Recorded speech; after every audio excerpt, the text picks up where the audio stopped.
Wahalifu wamebadilisha mbinu kwa kutumia bidhaa za kawaida za chakula, huku walengo wakiwa ni watoto. Kanali Nasoro anapokea rushwa. Sisi hatuna ugomvi na mtu, ugomvi wetu ni dawa za kulevya. Mamlaka ya kudhibiti na kupambana na dawa za kulevya visiwani Zanzibar imefanikiwa kuwakamata raia watatu wa kigeni na kufanikiwa kuwafikisha mahakamani visiwani Zanzibar, wawili wakiwa wenye uraia wa Tanzania lakini mmoja akiwa ni raia wa Romania.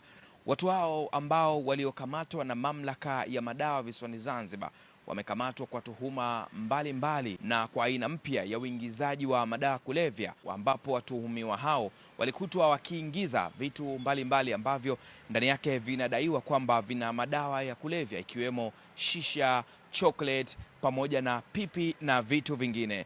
Kamishna mkuu wa mamlaka hiyo anafanua namna ambavyo walivyopiga msako mkali visiwani Zanzibar na kufanikiwa kuwakamata hao na aina ya dawa ambazo wamekamatwa nazo. Ripoti za AyoTV pamoja na millardayo.com hapa Zanzibar. Mimi naitwa Said Tizedey. Imefanya operation maalum kwa lengo la kudhibiti usambazaji wa dawa za kulevya ambazo zinasambazwa kwa kutumia mbinu mpya.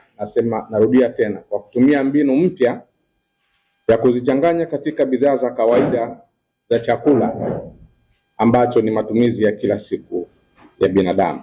Mnamo tarehe 25 na tarehe 29 mwezi wa kwanza 2026 tulifanya operation maalum katika maeneo ya mkoa wa Kusini Unguja na mkoa wa Mjini Magharibi, katika maeneo ya Paje, Jambiani, Mbweni, Shangani, ambapo ukaguzi maalum ulifanywa katika maduka ya Pop Eyes, UK Trees, Shop and Go na ghala iliyopo Mpendae, baada ya kupata taarifa fiche kuwa wahusika yanahusika na biashara haramu ya dawa za kulevya.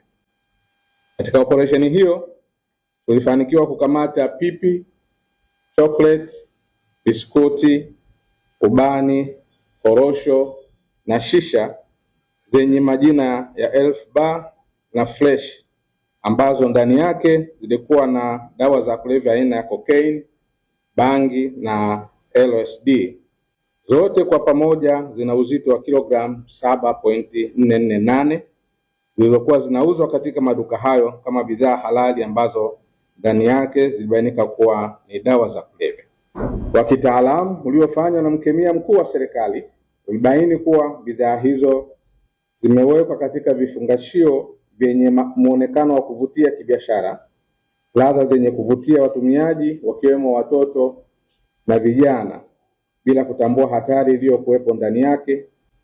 Ladha hizo ni kama grape ice, mango ice, bubble jam, watermelon ice, strawberry ice, peach ice na strawberry kiwi na kadhalika.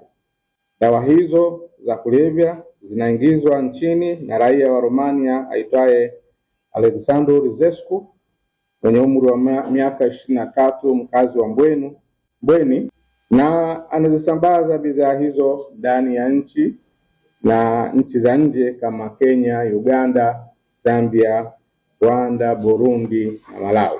Watuhumiwa wengine waliofikishwa mahakamani ni Nahdi Bandari miaka 33 na Farhad Mustafa miaka 33, wote raia wa Tanzania wenye asili ya India. Wahalifu wamebadilisha mbinu kwa kutumia bidhaa za kawaida za chakula na burudani kama njia ya kusambaza dawa za kulevya, huku walengo wakiwa ni watoto na vijana chini ya miaka 18 na kuendelea, ambao ni tegemeo la taifa letu.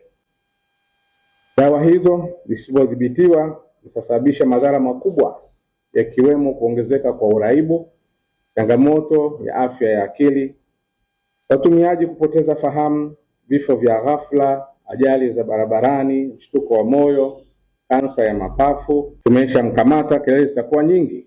Wameshaanza kwamba Kanali Nasoro na personal interests za kibiashara. Kanali Nasoro anapokea rushwa. Sisi hatuna ugomvi na mtu wala hatuna interest na biashara ya mtu. Ugomvi wetu ni dawa za kulevya. Hata kama wewe ni mwekezaji, lazima utii sheria za nchi hii. Takukamata tu kama unauza dawa za kulevya, lakini usitafute visingizio kwamba tunapokea rushwa au tuna personal interest na biashara nyingine.